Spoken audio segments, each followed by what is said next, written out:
آج کی اس مجلس میں جو حضرات پیشخوانی کرنا چاہتے ہیں، میری ان سے گزارش ہے کہ وہ ممبر کے پاس تشریف لے آئیں اور اپنے اپنے نام مجھے بتا دیں۔ جناب کوثر مہدی صاحب، شمسی آزاد صاحب اگر میری آواز سن رہے ہیں تو امام باڑے کے اندر تشریف لے آئیں۔ خواتین و حضرات، آج آغاز مجلس 10:30 بجے ہوگا۔ جیسا کہ میں نے گزشتہ مجلس میں بھی عرض کیا کہ 6 محرم تک اس حسینیہ میں 10:30 بجے مجلس شروع ہوگی، 7 اور 8 محرم کو 11 بجے اور 9 محرم کو 11:30 بجے آغاز مجلس ہوگا۔ حضرت دستور مولانا سید قلب جواد صاحب قبلہ کا ایک بیان ہوگا انشاءاللہ۔ مجلس شام غریبہ روز عاشوراء 8:30 بجے شب میں اسی حسینیہ میں منعقد ہوگی۔ مجلس یوم زینب 11 محرم کو 8:30 بجے پروگرام، بلکہ 8 بجے سے شروع ہو جائیں گے اس میں، کیونکہ وہ انجمن رضاکارانہ حسینی کا پروگرام ہوتا ہے، تو 8 بجے سے پروگرام شروع ہو جائیں گے۔ کوشش یہ رہتی ہے کہ 8:30 سے 8:45 کے بیچ میں مجلس کو شروع کر دیا جائے۔ اس مجلس میں بھی آفتاب شریعت علی جناب مولانا سید قلب جواد صاحب قبلہ کا ہی بیان ہوگا۔ اسی طرح سے مجلس یوم عباس 12 محرم کو شب میں 8:30 بجے اسی حسینیہ میں منعقد ہوگی۔ 13 محرم کو مجلس یوم خواتین کربلا اسی حسینیہ میں منعقد ہوگی، مولانا سید قلب جواد صاحب قبلہ کا ہی بیان ہوگا۔ امام باڑہ میر زین العابدین خان جو کالی چرن کالج کے پاس ہے، وہاں پر ایک عشرہ مجالس منعقد ہو رہا ہے 9 بجے صبح، جس میں عالی جناب مولانا قلب احمد صاحب قبلہ کا بیان ہوتا ہے۔ مومنین سے کثیر تعداد میں شرکت کی گزارش ہے۔ اب آج کی اس مجلس کو شروع کرتے ہوئے میں گزارش کروں گا جناب قاری معصوم لکھنوی صاحب سے کہ وہ آئیں اور تلاوت کلام پاک سے مجلس کا آغاز کریں۔ ایک بآواز بلند نعرہ صلوات۔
اعوذ باللہ من الشیطان اللعین الرجیم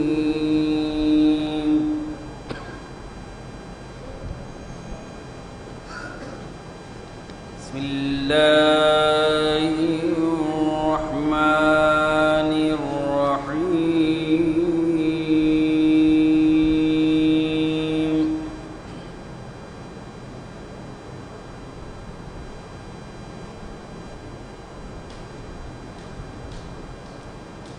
ألم أعهد إليكم يا بني آدم ألا تعبدوا الشيطان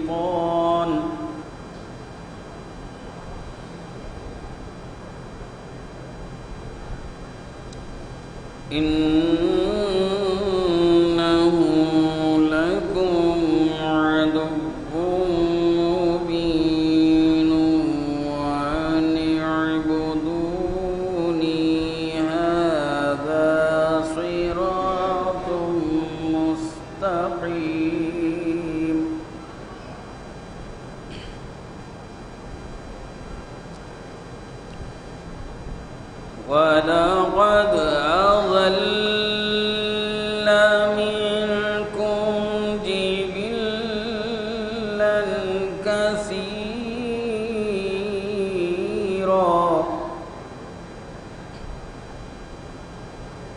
أَفَلَمْ تَكُونُوا تَعْقِلُونَ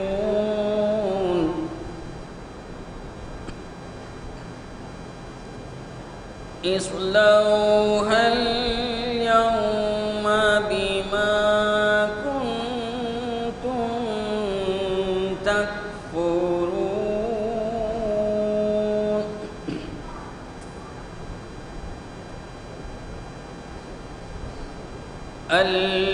اليوم نختم على أفواههم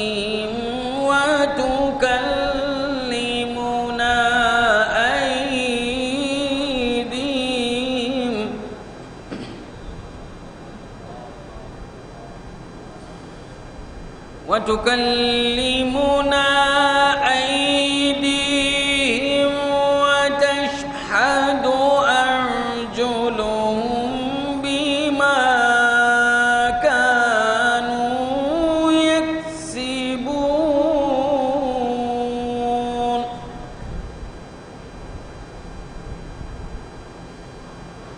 ولو نشاء لطمسنا على أعينهم فاستبقوا الصراط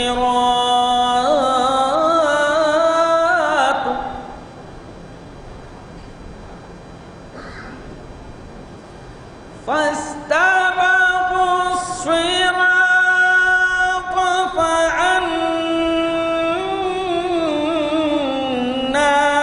يبصرون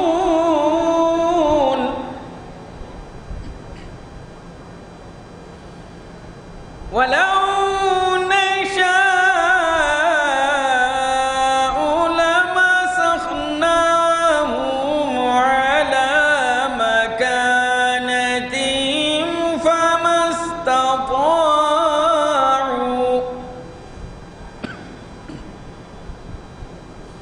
فما استطاعوا مضيا ولا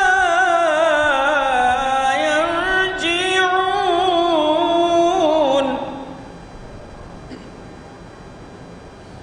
ومن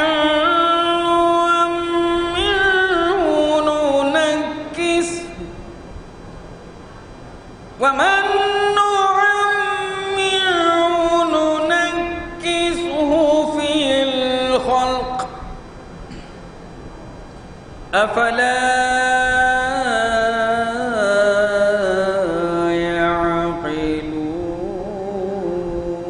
يعقلون صدق الله العلي العظيم اللهم صل على محمد وآل محمد